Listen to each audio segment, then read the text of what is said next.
আলোচনা করব সৈয়দ মুজতবা আলী রচিত পঞ্চতন্ত্র এই প্রবন্ধ গ্রন্থের উল্লেখযোগ্য অন্যতম গ্রন্থ বইকেনা।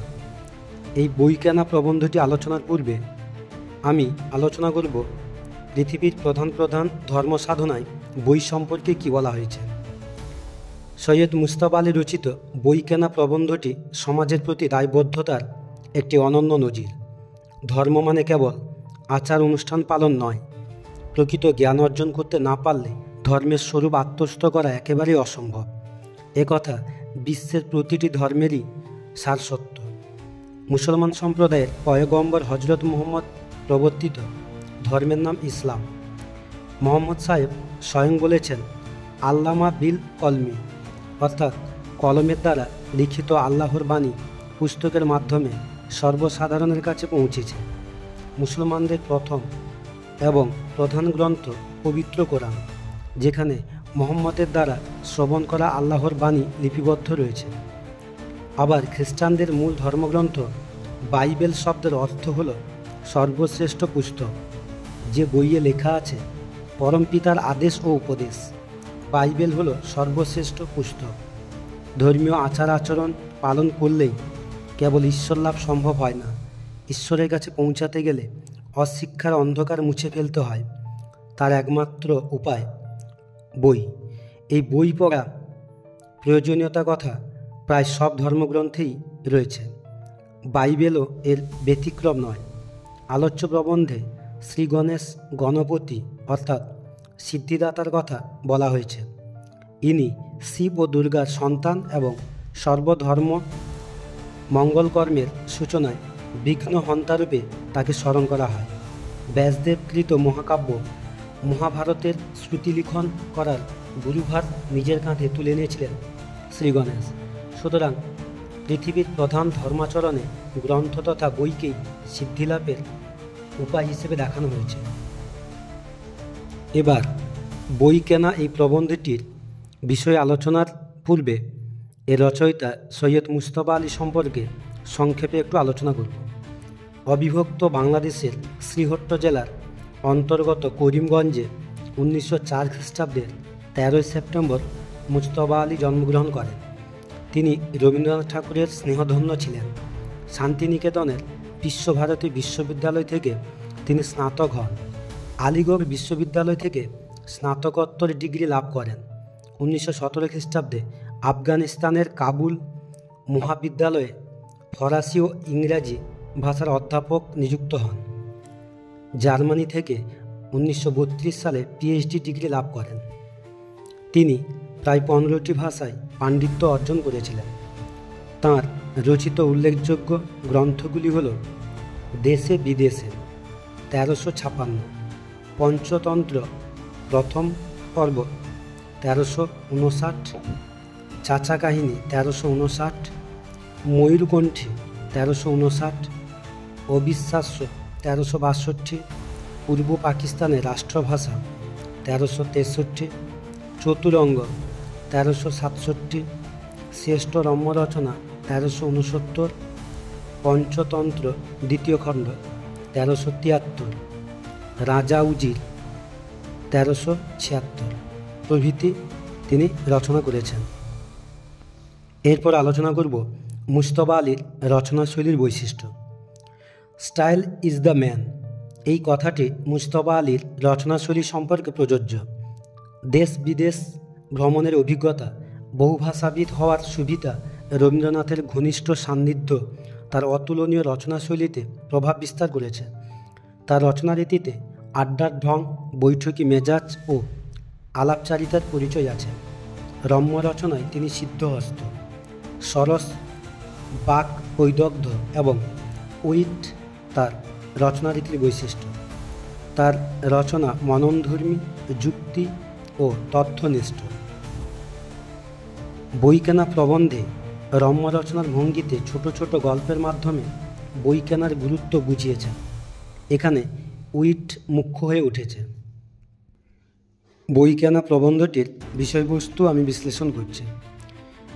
মাছির মাথার চতুর্দিকে অসংখ্য চোখ বসানো আছে বলে সব দিকেই সে একই সময় দেখতে পায়।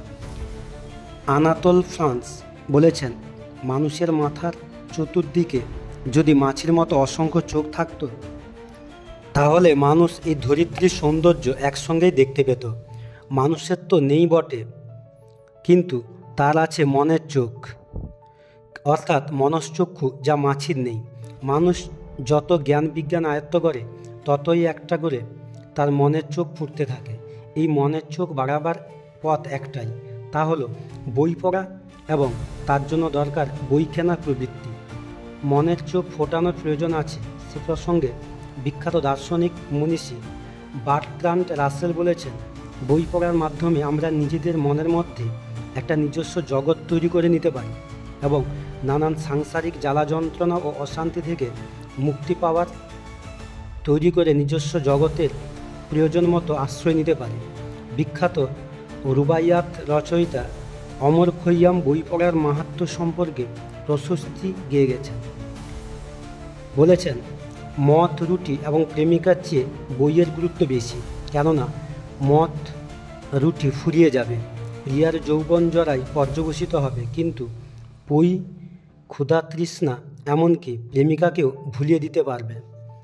মুসলমান অমর খৈয়ামের পবিত্র ধর্মগ্রন্থ কোরআনের যে বাণী সর্বপ্রথম মোহাম্মদ শুনতে পান, তাতে আছে আল্লাম বিল কলমি, অর্থাৎ আল্লাহ মানুষকে কলমের মাধ্যমে, অর্থাৎ বইয়ের মাধ্যমে জ্ঞান দান করেছেন। সর্বমঙ্গল কর্মের প্রারম্ভে আরাধ্য বিঘ্ন বিনাশকারী গণপতি বিশাল আয়তন মহাভারত স্বহস্তে লেখার দায়িত্বভার নিয়েছিলেন। বাইবেল শব্দের অর্থই হচ্ছে সর্বশ্রেষ্ঠ পুস্তক। এসব থেকে বোঝা যায় পুস্তক পাঠে ধর্মের নির্দেশ ও অনুমোদন কতখানি। ধর্মশাস্ত্র গ্রন্থ পাঠের গুরুত্ব স্বীকার করেছে, কিন্তু এতৎসত্ত্বেও বাঙালির গ্রন্থ ক্রয় প্রবল অনীহা। তারা অর্থাভাবের অজুহাত দেখিয়ে বই কেনা থেকে বিরত থাকে। বইয়ের দাম কম হলে বইয়ের বিক্রি বাড়বে, সন্দেহ নেই, কিন্তু প্রকাশককে বইয়ের দাম কমাতে বললে তিনি বলেন, বইয়ের বিক্রি যথেষ্ট না হলে তিনি দাম কমাতে পারবেন না। অথচ বাংলার তুলনায় ফরাসি ভাষীর সংখ্যা কম হওয়া সত্ত্বেও যুদ্ধের পূর্বে 12 আনা 14 আনা বড়জোর 5 শিকেই ভালো বই কেনা যেত। তাহলে বাঙালি প্রকাশকেরা তা পারেন না কেন? এর উত্তরে বাঙালি প্রকাশক জানান, ফরাসি প্রকাশক 20,000 বই ছাপলেও তা বিক্রি হয়ে যায়, সেখানে বাঙালি প্রকাশকের 2000 বই ছাপতেই দেউলে হওয়ার ভয়। পাঠকের অভিযোগ, বইয়ের দাম বেশি বলে তিনি কিনতে পারেন না। প্রকাশকের অনুযোগ বেশি, বই ছাপতে গেলে যে এক্সপেরিমেন্ট করতে হবে, দেউলে হওয়ার ভয়ে সেই ঝুঁকি তারা নিতে পারেন না। কিন্তু বইয়ের দাম বাড়লেও বই কিনে তো কেউ কখনো দেউলে হয়ে যায় না, বরং পাঠক ফ্রান্সের মাছির মতো অনেকগুলো চোখ পেয়ে যায়। রাসেলের মতো অনেকগুলি নতুন ভুবন সৃষ্টি করে ফেলেন। আসলে বিষয়ী লোক নানান ভাবনা চিন্তা করে বই কেনেন, কিন্তু যিনি নেশাগ্রস্ত পাঠক, অর্থাৎ বই পড়ার যার নেশা, বই যার একমাত্র ব্যসন, তিনি পাগলের মতো বই কেনেন এবং বইয়ের মধ্যে ডুবে থাকেন। লেখক নিজে বইয়ের লেখক এবং পাঠক। তিনি নিজের বই নির্মাণ করেন, আবার নিজের বই কিনেও পড়েন। মার্ক টুয়েনের লাইব্রেরি মেঝে থেকে ছাদ পর্যন্ত বইয়ে ঠাসা থাকত। তিনি নাকি খালি বই চুরি করে অমন একটা পেল্লাই লাইব্রেরি বানিয়ে তুলেছিলেন। বই চুরির ব্যাপারটি সাধারণ চৌর্যবৃত্তির সঙ্গে তুলনীয় নয়। এ এক মহৎ কাজ, যাতে আমাদের লেখকের পুরোপুরি সাই আছে। লেখক মনে করেন ধন অর্জনের চেয়ে জ্ঞান অর্জন মহত্তর। যিনি প্রকৃত মানুষ, তিনি জ্ঞানের বাহন পুস্তক জোগাড় করার জন্য অকাতরে অর্থ ব্যয় করেন। কিন্তু এ ব্যাপারে বাঙালি একেবারে উৎসাহী নয়। এক ড্রয়িং রুম বিহারিণী বাঙালি নারী বাজারে স্বামীর জন্মদিনের সওগাত কিনতে গিয়ে নানান জিনিস নাড়াচাড়া করেন, কিন্তু কোনো জিনিসই মনপ্রত হয় না। তখন দোকানদার তাকে একখানা বই কেনার পরামর্শ দিলে তিনি নাক সিটকে জানান, সে জিনিস তার ঘরে একখানা আছে, অর্থাৎ বই কিনা ঘর সাজানো জিনিস, ও দিয়ে আর কোনো কর্ম হয় না। অথচ বাঙালির জ্ঞান তৃষ্ণা আছে, কিন্তু বই কেনার ব্যাপারে সে নারাজ। সিনেমা, ফুটবল খেলা ইত্যাদির নানা সস্তা প্রমোদ বাঙালির কিন্তু সমান উৎসাহ। সেই সঙ্গে অর্থ ব্যয়। আরব্য উপন্যাসের একটা গল্প আছে যে 1000 হেকিমের একটা বইয়ের উপর খুব লোভ ছিল। হেকিমের কাছ থেকে বইটি হস্তগত করতে না পেরে তিনি শেষে হেকিমকে খুন করেন। হেকিম তার পরিণাম অনুমান করতে পেরেছিল, আর তাই বইয়ের প্রত্যেকটা পাতার কোণে মাখিয়ে রেখেছিলেন মারাত্মক বিষ। পাতাগুলো জুড়ে গিয়েছিল বলে পড়বার সময় রাজা বারবার আঙুল দিয়ে মুখে থুতু নিয়ে সেই জোড়া পাতা উল্টে যাচ্ছিলেন। সেই বিষেই শেষ পর্যন্ত রাজার মরণ হলো। লেখকের ব্যঙ্গাত্মক মজাদার অনুমান, বাঙালি পাঠক সম্ভবত সেই বিষের ভয়ে বই কেনা ও বই পড়া ছেড়ে দিয়েছে। এরপর আলোচনা করব বই কেনা প্রবন্ধটির নামকরণ, অর্থাৎ নামকরণ কতটা সার্থক হয়েছে। সাহিত্যিক নামকরণের উপর আরও বেশি গুরুত্ব আরোপের জন্য কখনো কাহিনীকে ইঙ্গিতপূর্ণ করে তোলেন, চরিত্রকে প্রাধান্য দেন, কখনো বিষয় বা ঘটনা প্রধান হয়ে ওঠে, কখনো আবার ব্যঞ্জনা প্রাধান্য পায়। প্রাবন্ধিক সৈয়দ মুস্তফা আলীর বই কেনা প্রবন্ধটির নামকরণ বিষয়কেন্দ্রিক। বহুভাষাবিদ, সুরসিক, ভ্রমণবিলাসী, সাহিত্যিক ও অন্যতম শ্রেষ্ঠ রম্য রচনাকার সৈয়দ মুস্তফা আলী ছিলেন একজন একনিষ্ঠ পাঠক। তার পঞ্চতন্ত্র গ্রন্থের অন্যতম শ্রেষ্ঠ একটি রচনা হচ্ছে বই কেনা। প্রাবন্ধিক এখানে আক্ষেপ করে বলেছেন, বাঙালি জাতি জ্ঞানপিপাসু বটে, কিন্তু তার বই কিনে পড়ার ইচ্ছা ক্ষীণ প্রায়। প্রাবন্ধিক আলোচ্য প্রবন্ধে যেমন বাঙালির বই কেনার প্রতি অনীহাকে শ্লেষ বিদ্রুপে আক্রমণ করেছেন, আবার বাঙালি মানুষে বইয়ের প্রতি আগ্রহ তৈরি করতে নানাবিধ মজার গল্প শুনিয়েছেন। বই কেনার প্রয়োজনীয়তা, বই হলো জ্ঞানান্বেষী মানুষের নিজেকে খোঁজার একমাত্র পথ। কাজেই আত্মানু অনুসন্ধানের জন্য বই কিনে বই পড়তে হবে। বিভিন্ন দেশের বিদ্বজনেরা চিরকালই সাধারণ মানুষকে বই পড়া ও বই কেনার ব্যাপারে উৎসাহিত করেছেন। এমনকি ধর্মগুরুদের বাণীতেও প্রধান প্রধান ধর্মগ্রন্থে লেখা আছে বইয়ের পবিত্রতার কথা। সুতরাং বই কেনা হলো মানুষের সুঅভ্যাস গঠনের ক্ষেত্রে এক অতি গুরুত্বপূর্ণ পদক্ষেপ। বই কেনা প্রবন্ধে আমরা দেখি প্রাবন্ধিক বাস্তব কল্পিত প্রচলিত নানা কাহিনী বলে বাঙালি পাঠককে বইয়ের ব্যাপারে উৎসাহিত করে তুলতে চেয়েছেন, কারণ জ্ঞানের সমুদ্রে প্রবেশ করার জন্য বই পড়া আবশ্যিক। জ্ঞানচর্চা মানেই মঙ্গল সাধনা। বই পড়ার মাধ্যমে পাঠকের কাছে নতুন জগতের নবদিগন্ত উন্মোচিত হয়, মানুষের মনশ্চক্ষু উন্মোদিত হয়। প্রাবন্ধিক বারবার বোঝানোর চেষ্টা করেছেন যে বাঙালি বইয়ের দাম দেখে অর্থাভাবে যে অজুহাত দেখায় তা অমূলক, কারণ বই কিনে কেউ নিঃস্ব হতে পারে না। প্রাবন্ধিক এই তুলনামূলক বহুমুখী আলোচনার মাধ্যমে বাঙালি জাতিকে বই কেনা এবং বই পড়ার প্রতি আগ্রহী করে তুলতে চেয়েছেন। তিনি সরস ভঙ্গিতে বলেছেন, ধার করেও বই পড়ার শখ মিটিয়ে ফেলা যায়, কিন্তু বই কিনে জ্ঞান অর্জন করার কোনো বিকল্প নেই। বই কেনা প্রবন্ধের আদ্যন্ত বই কেনার কথাই ঘুরে ফিরে বারবার এসেছে, তাই সাহিত্যের রসবিচারে প্রবন্ধের নামকরণ যথার্থ এবং সার্থক হয়েছে। এরপর আলোচনা করব বই কেনা প্রবন্ধের তাৎপর্যমূলক আলোচনা, অর্থাৎ শুধুমাত্র লেখক হিসেবে সৈয়দ মুস্তফা আলীর পরিচিত নয়, বই প্রেমী হিসেবেও তিনি বিখ্যাত ছিলেন। আলোচ্য প্রবন্ধে সরস ভঙ্গিতে মজাদার সত্য ঘটনার বিবরণ দিয়ে বিবিধ প্রচলিত গল্পের মাধ্যমে বই কেনা বিষয়টিকে উপস্থাপিত করেছেন।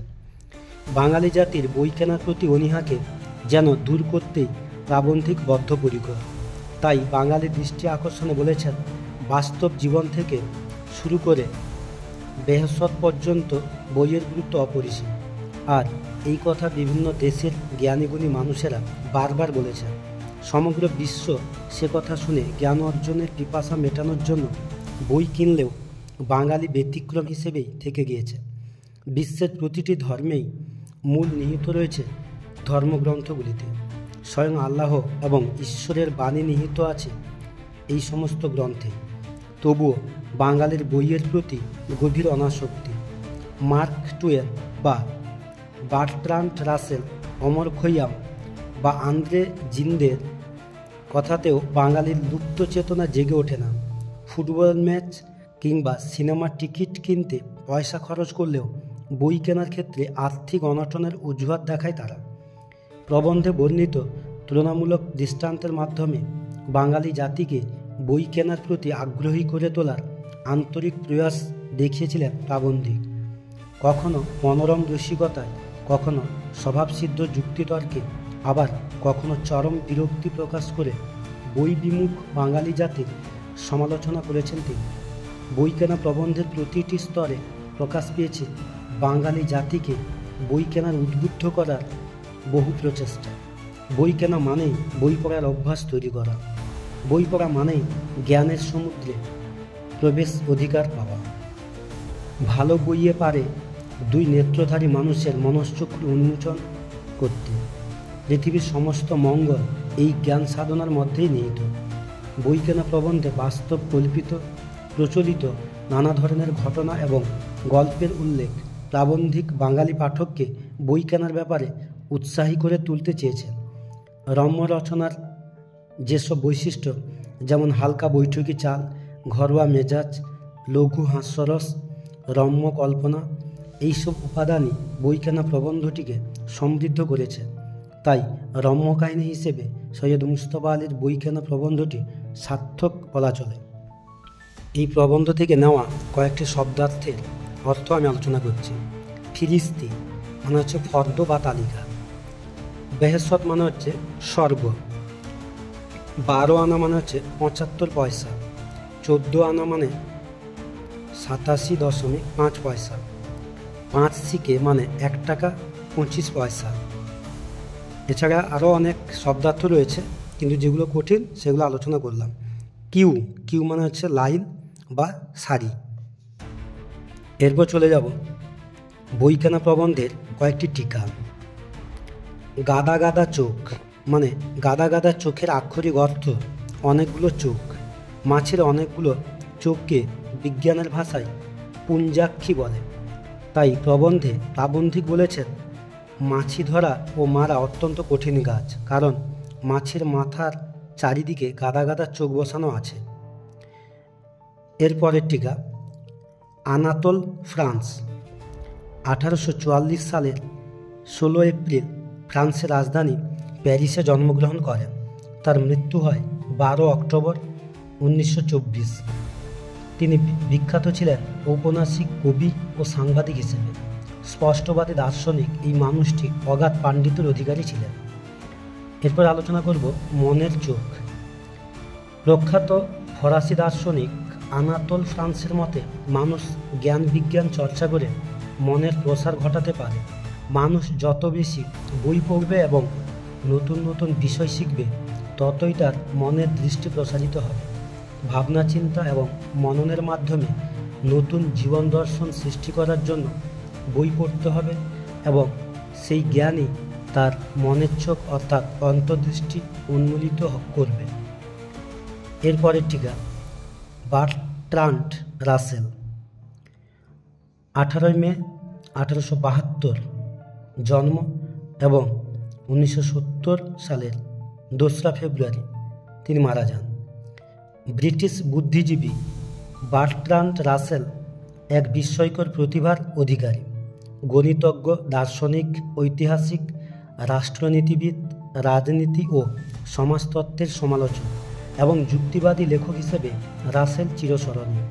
1950 সালে রাসেল নোবেল পুরস্কার অর্জন করেন। তার উল্লেখযোগ্য গ্রন্থগুলি হচ্ছে প্রিন্সিপিয়া ম্যাথেমেটিকা ইত্যাদি। এছাড়া রয়েছে দ্য কনকুইস্ট অফ হ্যাপিনেস 1930 সালে। এরপরের টিকা, আপন ভুবন সৃষ্টি। বই পড়ার মাধ্যমে পাঠকের মনের ভিতর একটা নিজস্ব জ্ঞানচর্চার জগৎ তৈরি হয়। মানুষ যখন দুঃখ ভুলতে চায়, বিপদ কাটিয়ে উঠতে চায়, তখন এই জগতের মধ্যে সে মনোনিবেশ করে। বার্ট্রান্ড রাসেলের মতে, যে পাঠক যত বেশি ভুবন সৃষ্টি করতে পারে, যন্ত্রণা এড়ানোর ক্ষমতা তার তত বেশি হয়। পরের টিকা, অমর খৈয়াম জন্ম 1048 18 মে, মৃত্যু 1131 সালের 4 ডিসেম্বর। ইরানে 11 শতকের ফার্সি কবি অমর খৈয়াম বিভিন্ন বিষয়ে অগাধ পাণ্ডিত্যের অধিকারী ছিলেন। তিনি একাধারে গণিতজ্ঞ, জ্যোতির্বিদ, দার্শনিক এবং কবি ছিলেন। অমর খৈয়াম বিশ্বে সবথেকে বেশি খ্যাতি অর্জন করেছেন তার রুবাইয়াত লেখার জন্য। এর পরের টিকা বেহেশতের সরঞ্জামের ফিরিস্তি। ফার্সি ভাষায় বেহেশত শব্দের অর্থ স্বর্গের বাগান বা উদ্যান। ইসলাম ধর্মাবলম্বী মানুষেরা মনে করেন ইহজীবনের পরে মানুষের একটা জীবন আছে। যে ইহজীবনে প্রচুর পুণ্য অর্জন করে সে মৃত্যুর পর বেহেশতে গিয়ে অর্থাৎ স্বর্গে গিয়ে সুখে দিন কাটাতে পারে। তাই কবি অমর খৈয়ামও স্বর্গাভিলাষী। বেহেশতে পরম সুখে সময় কাটানোর জন্য তার প্রয়োজনীয় বস্তুর তালিকা বা ফিরিস্তি তিনি নিজেই দিয়েছেন। রুটি, মদ, সুন্দরী, রমণী ও সঙ্গীতের পাশাপাশি তার পছন্দের বইগুলি থাকা আবশ্যক। বেহেশতে বা স্বর্গে গিয়েও জ্ঞান বিজ্ঞানের চর্চা থেকে তিনি নিজেকে বঞ্চিত রাখতে চান না, অর্থাৎ তার ইহলোক পরলোকের প্রধান সঙ্গী হল বই। এর সঙ্গে তিনি যুক্ত করেছেন উইল্ডারনেস বা নির্জন প্রান্তরের কথা। পাঠক যখন বই পড়ে তখন তার মনের ভিতর জ্ঞান চর্চার এক নিজস্ব নির্জন জগৎ তৈরি হয়।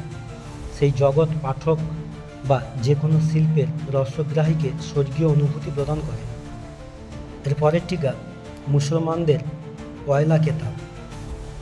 মুসলমান সম্প্রদায়ের ইসলাম ধর্মাবলম্বী ইসলাম ধর্মের প্রবক্তা মহামান্য হজরত মোহাম্মদ আল্লাহর পয়গম্বর হেরা পর্বতের গুহায় হজরত মোহাম্মদ আল্লাহর কাছ থেকে তার আদেশ ও বাণী শ্রবণ করেন। মানুষের জন্য সেই বাণী কুরআন শরীফ বা কোরআনে লিপিবদ্ধ হয়। কথিত আছে পবিত্র কোরআন হল মুসলমানদের পয়লা খেতাব বা প্রথম বই।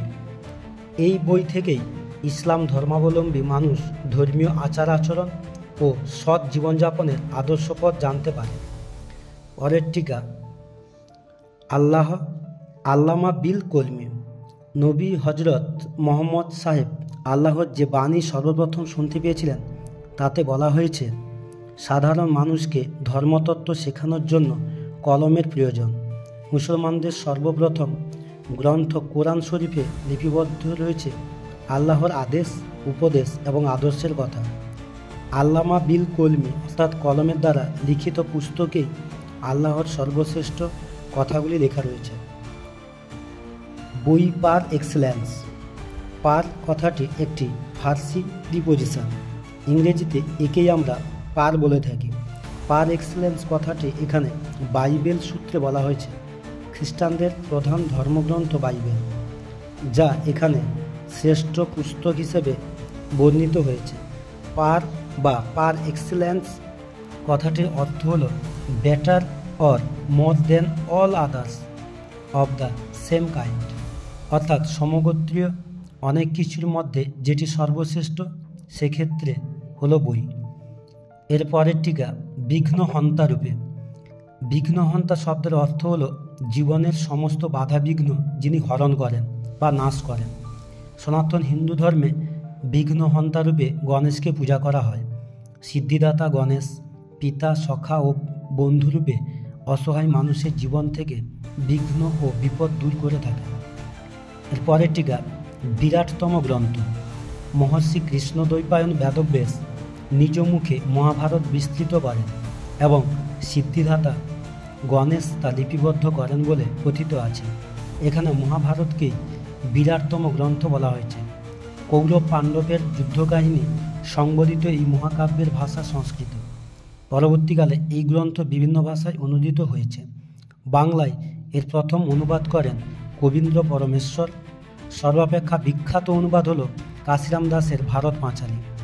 মহাভারত মোট 18টি পর্বে বিভক্ত, যথা আদি পর্ব, সভা পর্ব, বন পর্ব, বিরাট পর্ব, উদ্যোগ পর্ব, ভীষ্ম পর্ব, দ্রোণ পর্ব, কর্ণ পর্ব, শল্য পর্ব, সৌপ্তিক পর্ব, স্ত্রী পর্ব, শান্তি পর্ব, অনুশাসন পর্ব, অশ্বমেধ পর্ব, আশ্রম বার্ষিক পর্ব, মৌসল পর্ব, মহাপ্রস্থান পর্ব এবং স্বর্গারোহণ পর্ব। এছাড়া প্রক্ষিপ্ত অংশ হিসাবে হরিবংশ পর্ব এর উল্লেখ রয়েছে। গণপতি গণ অর্থাৎ জনসাধারণের দেবতা। হিন্দু ধর্মবিশ্বাস অনুসারে সিদ্ধিদাতা বিনায়ক বা গণেশ হলেন জনগণের আদি দেবতা। আপামর জনসাধারণ নিজেদের ইচ্ছা পূরণ এবং সর্বাঙ্গীন কল্যাণ সাধনের জন্য গণদেবতা গণপতির আরাধনা করেন। পরের টিকা, বাংলা পৃথিবীর 6 অথবা 7 নম্বরের ভাষা। বর্তমান বিশ্বে প্রচলিত ভাষার সংখ্যা প্রায় 3000 এবং আনুমানিক ভাষাবংশ 22টি। তবে স্পেনিশ ভাষাভাষীর মানুষের সংখ্যা সর্বাধিক। আন্তর্জাতিক সংযোগ সাধনের জন্য ইংরেজি ভাষার বহুল ব্যবহার প্রচলিত থাকলেও বাংলা ভাষা সগৌরবে পৃথিবীর 6 বা 7 নম্বর ভাষার স্থান দখল করে রেখেছে। এর পরের টিকা, অচ্ছেদ্য চক্র। অচ্ছেদ্য চক্রের আক্ষরিক অর্থ হল ছিন্ন করা যায় না এমন চক্র বা আবর্তন। বাংলা বই কেনার ক্ষেত্রে বাঙালি জাতির এক অদ্ভুত ঔদাসীন্যের কারণ বাংলা বইয়ের বিক্রি কম হয় বলে প্রাবন্ধিকের ধারণা। বিক্রি কম হওয়ার ফলে লোকসানের হাত থেকে বাঁচতে বাংলা বইয়ের প্রকাশক বই অধিক পরিমাণে ছাপায় না, ফলে বাংলা বইয়ের দামও কমে না। এইভাবে দিনের পর দিন একই রীতি চক্রের মতো আবর্তিত হতে থাকে। একেই অচ্ছেদ্য চক্র বলে। পরের টিকা, এক্সপেরিমেন্ট করতে নারাজ। এক্সপেরিমেন্ট অর্থাৎ পরীক্ষা নিরীক্ষা। বাংলা বইয়ের দাম কমানোর মহৎ উদ্দেশ্য নিয়ে বেশি সংখ্যক বাংলা বই ছাপলে তা যদি বিক্রি না হয় তাহলে প্রকাশককে ভয়ানক আর্থিক ক্ষতি স্বীকার করতে হবে। বই বিক্রি যাদের রুটি রুজি তারা তাই বেশি বই ছাপিয়ে বইয়ের দাম কমানোর এক্সপেরিমেন্টে রাজি হন না। পরের টিকা, দেউলে হবার ভয়। বাংলা বই বেশি ছাপলে বিক্রি হয় না, সেজন্য বই বেচতে না পারলে দেউলিয়া অর্থাৎ নিঃস্ব হওয়ার ভয় বাংলার প্রকাশকরা। এরপরের টিকা, গোলাপি হাতি। এটি একটি ব্রিটিশ বাগধারা। অত্যাধিক মদ্যপানের পর মাদকাসক্তর দৃষ্টিবিভ্রমকে এরূপ নীল ইঁদুর এবং গোলাপি হাতি দেখেছে বলে উপহাস করা হতো। এরপরের টিকা, প্রডিউসার এবং কনজুমার। প্রডিউসার অর্থাৎ প্রযোজক, কনজুমার অর্থাৎ ভোক্তা বা ক্রেতা। আলোচ্য প্রবন্ধে জানা যায় মুস্তফা আলী স্বয়ং কখনো বই প্রকাশ করে বাজারে ছেড়েছেন, আবার নিজেই ক্রেতা হিসাবে বই কিনেছেন। তার উদ্দেশ্য ছিল বাংলা বইয়ের বিক্রি বাড়িয়ে দাম কমাতে সাহায্য করা এবং বাঙালি পাঠককে বই কিনতে উৎসাহিত করা। এর পরের টিকা, মার্ক টুয়েন। জন্ম 1835, 30 নভেম্বর। মৃত্যু 1910 সালের 21 এপ্রিল। মার্ক টুয়েনের প্রকৃত নাম হচ্ছে স্যামুয়েল ল্যাংগ্রম ক্লিমেন্স। তার জন্মস্থান ফ্লোরিডা, মার্কিন যুক্তরাষ্ট্র। তিনি মার্কিন লেখক, রম্য রচনাকার এবং প্রাবন্ধিক। কিছুদিন তিনি অধ্যাপনা ও সাংবাদিকতার সঙ্গে যুক্ত ছিলেন। পরের টিকা, সর্বপ্রকার বিবেক বিবর্জিত। পৃথিবীতে কিছু সৎ মানুষ আছেন যারা সর্বদা ন্যায়, নীতি ও আদর্শের অনুসারী। তাদের বিবেকবোধ সদা জাগ্রত। তাই অভাব থাকলেও অন্যের সম্পদ চুরি করার তো দূরের কথা, ছুঁয়ে দেখার কথাও তারা স্বপ্নে ভাবেন না। আশ্চর্যের কথা, এই সৎ মানুষগুলোই আবার পছন্দের বই যদি একবার চোখের সামনে দেখতে পান তা পাওয়ার জন্য সব রকমের ওষুধ উপায় অবলম্বন করে। তাদের বিবেকবোধ তখন নিষ্ক্রিয় হয়ে যায়, তাই তাদের সর্বপ্রকার বিবেক বিবর্জিত বলা হয়। এরপরে আলোচনা করব কিউইডি। কিউইডি এর পুরো নাম হচ্ছে কিউট আর্থ ডেমনস্ট্রেশন। এটি একটি লাতিন বাক্যবন্ধ। লেখকের যুক্তি উপযুক্ত তথ্য প্রমাণের দ্বারা প্রমাণিত হলে উপসংহার কিউট ব্যবহৃত হয়। সপ্তদশ শতকে দার্শনিক স্পিনোজা তার একটি যুক্তির শেষে এই কথাটি ব্যবহার করেছেন। বিংশ শতকের প্রারম্ভ থেকে কিউডি গণিত ও দর্শনের সঙ্গে ভিন্ন ভিন্ন শব্দবন্ধে ব্যবহৃত হতে থাকে। লেখকের যুক্তি প্রমাণিত হয়েছে তা বোঝাতে কিউইডি পাঠ্য উপসংহার হিসেবে উপযুক্ত তথ্য দিয়ে স্বপ্রমাণিত ও যুক্তিসম্মত হিসেবে ব্যবহৃত হয়। এরপরের টিকা, আন্দ্রে জিদ। জন্ম 1869, 22 নভেম্বর। মৃত্যু 1951, 19 ফেব্রুয়ারি। মূল নাম আদ্রে পোল গিয়ুম জিত প্রখ্যাত ফার্সি সাহিত্যিক ও সাংবাদিক। 1947 সালে তিনি সাহিত্যে নোবেল পুরস্কার লাভ করেন। প্রতীকীবাদী আন্দোলনের সঙ্গে তিনি যুক্ত ছিলেন। আত্মজীবনীমূলক সাহিত্যে তিনি বিশ্ববিখ্যাত। রাশিয়ার স্তালিনের স্বৈরাচারের বিরুদ্ধে প্রতিবাদ করে স্তালিনপন্থীদের বিরাগভাজন হন। তবে সাম্রাজ্যবাদ বিরোধী মতবাদের প্রবক্তা জিত অন্যায়ের সঙ্গে আপোষ করেননি। এরপরের টিকা স্তালিনীয়। 1878 সালে জন্ম 18 ডিসেম্বরে, মৃত্যু 1953 সালের 5 মার্চ। আলোচ্য প্রবন্ধে যারা স্তালিনবাদে বিশ্বাসী তাদের বোঝানো হয়েছে জোসেফ স্তালিন বা ইওসিফ ভিসানিয়াকোভিচ স্তালিন একজন জর্জিয় সাম্যবাদী রাজনীতিবিদ। তিনি 1924 থেকে 1953 সাল পর্যন্ত প্রায় 29 বছর সোভিয়েত ইউনিয়নের প্রধান নেতা ছিলেন। লেনিনের মৃত্যুর পরে তিনি সোভিয়েত ইউনিয়নের কমিউনিস্ট পার্টির সাধারণ সম্পাদক হন। যদিও 1930 দশকে তিনি ক্ষমতা কুক্ষিগত করে একনায়কতন্ত্র কায়েম করেন। স্বাভাবিকভাবেই তার অনুগামীর সংখ্যা অগণিত। স্তালিন বা স্তালিনের অন্ধ সমর্থকরা স্তালিনীয় নামে পরিচিত। এরপর আলোচনা করব রয়টার, আন্তর্জাতিক সংবাদ সংস্থা। লন্ডনে 1951 সালে এর সূচনা হলেও বর্তমানে এটির সদর দপ্তর মার্কিন যুক্তরাষ্ট্রের নিউ ইয়র্ক শহরে রয়েছে। এরপরের টিকা হটেনটট, দক্ষিণ আফ্রিকার এক উপজাতি। সভ্য সংস্কৃতির ছোঁয়া থেকে তারা নিজেদের দূরে সরিয়ে রাখে। তাদের নিজস্ব কিছু অন্ধবিশ্বাস ও কুসংস্কার নিয়েই তারা দিন অতিবাহিত করে। লাস্ট টিকা খুশ গল্প। খুশ অর্থাৎ খুশি বা আনন্দ। বই কেনা প্রবন্ধে প্রাবন্ধিক মজা বা খুশির ছোঁয়া দিয়ে রচনা শেষ করতে চেয়েছেন। এই খুশির বর্ণনার মধ্যে লুকিয়ে রয়েছে বাস্তব ভুলে থাকার প্রবৃত্তির প্রতি বিদ্রুপ। শেষে এবার আলোচনা করব এই বই কেনার মূল বিষয়টি কী। অর্থাৎ এই প্রবন্ধে সৈয়দ মুজতবা আলী বই পড়া, বই কেনা এবং বই বিক্রির সঙ্গে বাঙালির জাতীয় জীবনের এক নিবিড় সম্পর্কের কথা আলোচনা করেছেন। প্রবন্ধের শুরুতে আনাতোল ফ্রান্সকে উদ্ধৃত করে তিনি মাছির অজস্র চোখ পাওয়ার সৌভাগ্য এবং সেই কারণে আজ চক্রবাল বিস্তৃত এই সুন্দরী ধরনীর সম্পূর্ণ সৌন্দর্য একত্রে দেখতে পাওয়ার প্রসঙ্গ এনেছেন। এদিকে মানুষের চক্ষু ইন্দ্রিয় তো মাত্র দুটি। এই নিয়ে সাময়িক আক্ষেপ করার পর আনতোল ফ্রান্স কিন্তু দারুণ এক সমাধান সূত্রে পৌঁছেছেন। তিনি বলেছেন, জ্ঞান বিজ্ঞান চর্চার দ্বারা মানুষ তার অন্তর্দৃষ্টিকে যত দূর ইচ্ছা প্রসারিত করতে পারে। বিশ্বের সভ্য মানুষ অন্তর্দৃষ্টি বাড়ানোর জন্য উন্মুখ। অথচ প্রাবন্ধিকের আক্ষেপ এই যে বাঙালি জাতি জ্ঞান পিপাসু হলেও ক্রমশ বই বিমুখ হয়ে পড়ছে। প্রাবন্ধিকের মতে বই পড়ার মাধ্যমে বিশ্ব দর্শন সম্ভব হয়। বিশ্বখ্যাত ফার্সি কবি অমর খৈয়াম স্বর্গের সুখ সামগ্রীর মধ্যে বইকে রেখেছেন। এমনকি বিশ্বের প্রধান প্রধান ধর্মগুরু ও ধর্মগ্রন্থের মূল কথাও নিহিত রয়েছে বইতে। কিন্তু বাঙালির কাছে এ কেবল তত্ত্বকথা, আর তাদের বই না কেনার অজুহাত অর্থাভাব।